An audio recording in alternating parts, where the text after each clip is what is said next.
Actually started BJJ first, did that for a couple of years and then moved over into Muay Thai. I was 14 when I started training.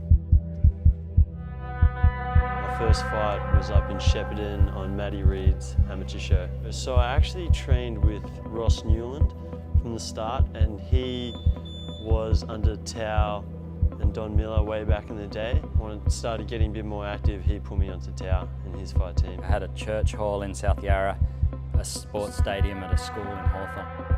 Then I started looking for a building in Richmond so like I could bring the two clubs together kind of thing. Everyone started calling it JT's Kickboxing, so I changed it to its Thai name, which was Jai Pet Thai Boxing Stables, so I just changed it to Saw Jai Pet. And then a year ago, I heard Simon was opening this place here, and it was time to move, so merged with Absolute at the same time. Young Bulls merged with Absolute, just consolidate the team and train there. So Lau looks after the city, I look after here in Collingwood, and yeah, we're building a strong team. Been to Thailand heaps of times, multiple times, and I've always fought when I've gone over there. I think I've had about 12 or 13 fights over in Thailand. And I turned 18 and I just got distracted by a lot of other things. I finally got back into my training when I found MMA. I really loved that, and then through that I sort of found my way back to Muay Thai. So now I just finished my 20th fight about 3 weeks ago. It's amazing being reunited with my old team here at Absolute, Claire, Johnny, and now we've got Tui's team who have come in as well, Albie Xavier and Eric Miskul, you know, Robert Marjan. Those guys are great. Yeah, it's great. Like, this is the best team in Australia for sure.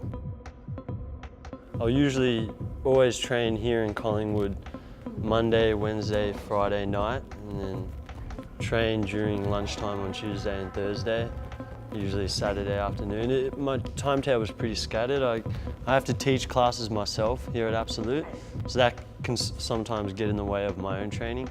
So I sort of got to, you know, juggle a lot of things to get in enough time to train.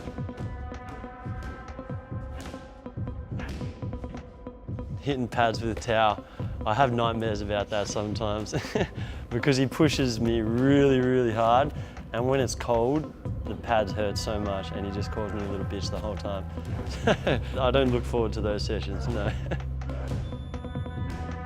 I'm happy with where Victoria's going. I think it's got a good fight scene, and the skill is definitely lifting. When we see like shows like Road to Rebellion, the Roots show, the platform in Victoria for preparing fighters for the world stage is credible.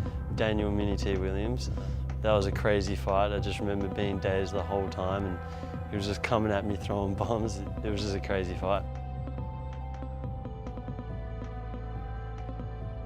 I didn't really know what level I was at on the Australian scene, and straight away just took on the best in Australia. Had no idea if I was just going to get knocked out in the first round or if I was going to win, just didn't know what was going to happen. It ended up being one of my hardest fights, and it was a good war.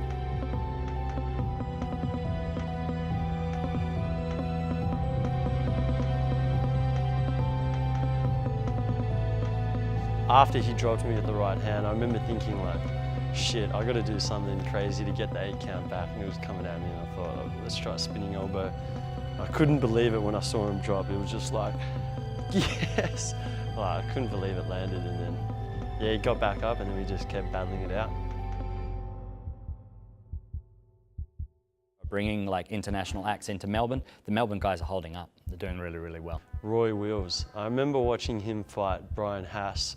I think it was Rebellion 2, and I was just, man, that was such a good fight. He was almost getting knocked out in the first round, just kept his hands up and then just kicked him all day.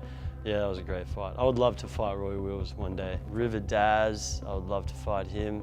Sam Bark, Lloyd Dean, but just anyone. I want to fight everyone. I want to be the best here in Australia, and then I want to be the best in the world.